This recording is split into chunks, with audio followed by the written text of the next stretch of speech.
what's going on? It's actually here coming at you today in Clash Royale. What's going on, guys? Today I have, no big deal, just the #1 player in the entire world here on the channel playing P.E.K.K.A. Ramrider. P.E.K.K.A. Ramrider is a combo that I've often really enjoyed playing, so I want to learn from the best of the best in the world with you guys today, so sit back, relax, and enjoy the gameplay. So guys, we are spotlighting Issei, and Issei has a YouTube channel. I'm going to go ahead and link it for you guys in the show notes below. I want to start things out by watching a match against Ian, who is really one of my favorite content creators, favorite guys out there in the community, and an incredible longtime player inside the game. I love Ian. Shout out to his YouTube channel as well. I'll include that for you guys in the links below as well. So I want to find how Issei plays this deck, really just kind of paying attention to the subtle nuances. I really wanted to do this video, not live matches on ladder, because when we're learning from a master, I like to see what cards they have selected at each point in the match, right? So it really informs our decision making. So here we go. Ramrider's going to be doing a good job kind of early on, being fairly aggressive with the Ramrider, trying to get that defensive value as well as some offensive value, utilizing again that snare ability. I love the Ramrider, guys. I'm a big fan of it, and I think that P.E.K.K.A. Ramrider might actually be a little bit easier to play than P.E.K.K.A. Battle Ram decks, so it should appeal to a wider kind of array of players, especially if you don't have a lot of experience with bridge spam.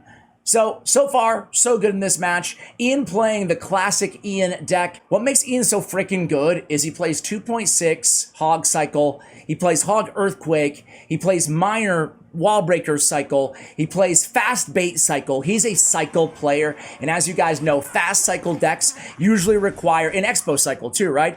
Usually require a high level of skill, especially to get, you know, a bunch of top ladder finishes. Speaking of top ladder finishes, Issei actually has, I want to say 2 or 3 top 10 finishes using this deck, P.E.K.K.A. Ramrider. So we cycle a Baby Dragon in the back here. 15 seconds remaining here in single elixir time. So far, again, just playing fairly passive, pretty responsive. Ian cycles a log. He has Goblin Barrel selected. We go in with a Bandit here. Bandit's gonna kind of dash in front and then in back, unfortunately. And Issei not too happy about it. He goes with the P.E.K.K.A. in the back as soon as we cross over to double elixir time. So let's see how we play this one. We go Ramrider here. Gonna pull that Mighty Miner, ensnare that Mighty Miner. Look at the power of the ensnare ability, guys. And the Snowball in this deck. I love Giant Snowball. You guys know for a long time I've been saying it's one of the more underrated spells that in the Royal Delivery. And with the snare ability, it can do some amazing things, like taking out a princess, for example, right? That's why the synergy between Giant Snowball and Ramrider is so incredibly strong. One of the better combos in the game. Now here we go, guys. Rocket comes down, unfortunately. And we go P.E.K.K.A. right here at the bridge on the princess. So you can see in hand right now, we have that lightning at the ready. He has the Mighty Miner. We're waiting. Then we lightning last second. Very nicely done there by Issei. And is he going to get the big girl to the tower? No, he's not. But we Baby D in the back, and here comes Rocket. Cycle #1 from Ian. We go bridge pressure here. It's going to be the Bandit. It's going to be the Baby Dragon and the Ramrider. Ramrider is going to connect to that tower, ensnare the princess long enough so a snowball will finish her off. And Baby D is healthy on that tower. All emanating from a big push in that right-hand lane after Ian let loose his very first rocket of the match. So we go ahead and defend with the bar barrel there in the left-hand lane. Bandit is dashing all over the arena. Bandit's still an S-tier card, man. We talked about it with Shane yesterday on the video when we tier ranked every single card inside the entire game. We talked about it, like Bandit's one of the strongest cards out there. She just gets so overshadowed by the power of the Golden Knight. Of course, if you have Golden Knight and you have him leveled up, you can try him out in this deck as well in place of the Bandit, even though Bandit is just so valuable for 3 elixir, and those chain dashes can be absolutely decimating to your opponent. Now we're in Lightning Cycle range. 2 lightnings, a rocket comes down from Ian. Issei goes with a defensive kind of Ramrider here in the left-hand lane just to help cycle and clog up that left-hand lane. We have the bar barrel and the snowball in hand, so really no worries when it comes to having to deal with with the Goblin Barrels or any bait deck for that matter. So very nice victory there. Let's go ahead and jump into another one. All right, guys, so here we go against Ali here. And this time we're going to be watching from the vantage point of the opponent here going against Issei. And he's going against this deck, man. It's one of the better decks in the game. Definitely well, it's going to take a fairly high skill cap, at least a lot of practice with this deck before you pick it up. The Mortar Skeleton King deck, it's challenging, but it's very, very strong. If any of you guys out there have the discipline to study and take the losses, that's a big part of this game, and it's a big part of oftentimes the decks that I share with you guys. Sometimes I'll share a deck that just truthfully takes more practice than other decks, right? It takes a lot. Every deck takes practice, but some decks you just need to really get some repetition under your belt and make sure when you're playing the game with a new deck that you're really focusing and trying to usually be cautious with most decks, right? Try to play rather reactively. Being aggressive, especially with a new deck, tends to be the biggest mistake that people make. But as I was saying, some people complain like the deck sucks, like immediately after, like I just tried the deck and I went 0-3. And it's just like, yeah, that's probably because the deck takes a lot longer, you know? Some decks don't, some decks don't. Every deck, obviously, with more practice, you'll get better. But some decks especially just require a lot more time investment. So anyway, here we go, guys. This Mortar one is one of them, right? So we get the, we're dealing with the Skeleton King, but we're dealing with just the Baby Dragon. We do have Bar Barrel in hand. We let go of that Bar Barrel pretty early there. We do take a little bit of chip damage to both of our towers here, Issei does at least, but not too bad. We have a counterattacking Baby Dragon who's going to get some of that damage back while the Musketeer takes a few shots to take him out. So here we go, about halfway through the match here. Opponent setting up with a Mortar to supplement this surviving Musketeer from the defensive end. We go with that defensive Ramrider right there in the middle of the arena. Skarmy comes down from the opponent. We have Ewiz in hand. We're going to go ahead and drop the Ewiz on the Skarmy and then go ahead and take care of that Mortar. Nicely done there with the Mortar, retargeting the Mortar off the tower onto the Ewiz and getting rid of all those skeletons at the same time. Hey, have any of you guys been following CRL? Dude, Mohamed Light is freaking tearing it up, dude. Best player in the game right now by far, in my opinion. But dude, that guy's just an absolute stud. Might be the best player of all time. I heard Rich Slayton say he's the best player, in his opinion, of all time in Clash Royale. Let me know what you guys think. All right, here we go, guys. It's going to be a Skeleton King coming down. Lightning comes down from Issei. Getting nice value there again. I mean, just beautifully done. Utilizing that giant snowball. You can see how clutch it comes in.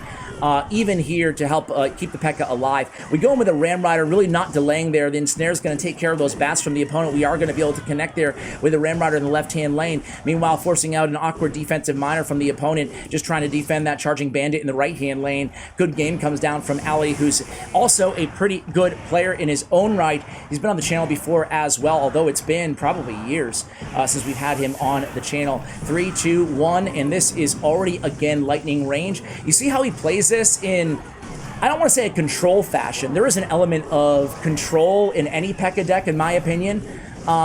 Big push, by the way, coming in the right-hand lane. We do have Snowball and Bar Barrel, though, so it's really negated fairly easily.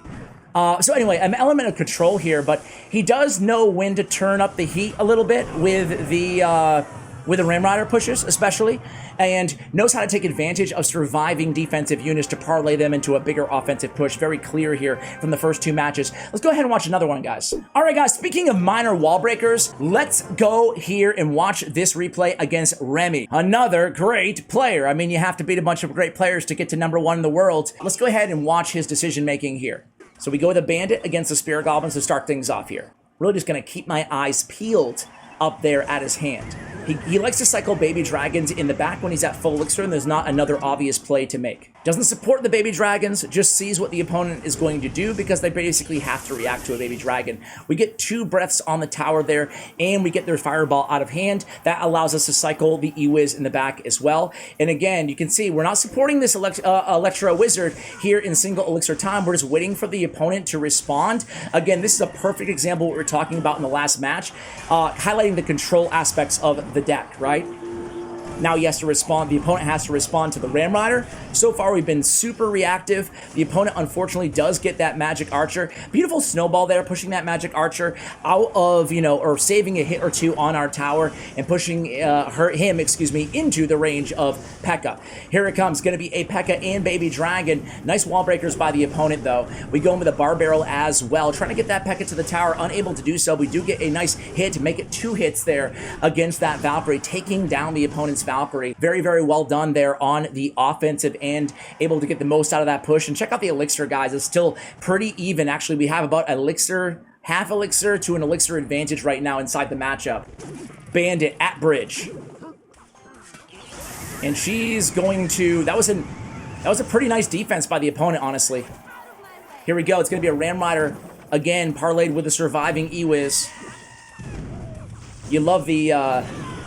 basically, anytime, especially approaching double elixir or in double elixir, anytime he is a surviving kind of range unit, still alive after a successful defense when the win condition is out of the opponent's hand, he is going in pretty aggressively with his Ram Rider to kind of tank for it. So here it comes again. It's going to be a bandit push. Nice job there, kind of anticipating the magic archer at the bridge on that previous sequence. Lightning comes down as well. Going to allow us to get the baby dragon to the tower for a few sneak hits. We go in again with that snowball. Ewiz is in hand. We're going to go ahead and use the Ewiz last second fireball. The opponent kind of saw the Ewiz coming, but still able to get some decent, or mitigate, the damage to a decent extent here on the defensive end. Here we go. It's going to be another Ram Rider and back. So Ram Rider and back is definitely a play that we see Issei making, well, almost every single match at this point, right? Building up a push. Instead of like the classic P.E.K.K.A. in the back, we're building up the Ram Rider in the back. When are we doing that? Well, one reason we might do that is when the opponent has a building in their deck, right? It puts them in an awkward situation of having to set up their building, at the same time having to focus on stopping however we combo the Ram Rider, and of course we have lightning in hand as well. And when we play the Ram Rider in the back, it gives us time to, build up the sufficient elixir to use the Ram Rider plus another troop, snowball, or a spell like snowball, and the lightning. So guys, that's gonna do it for the video. Hopefully you learned a little bit from the #1 player inside the entire world. I really do love this deck. I hope you guys enjoy it as well. The deck link, as always, is in the show notes below in the description of this video. Big shout out to Glitch Energy, 25% off your entire order when you go to glitchenergy.com. Use my code CWA. Massive shout out to Stutts and to Bren Chong, my YouTube partners. Check out their information as well. Thank you for watching, and as always, take care, guys.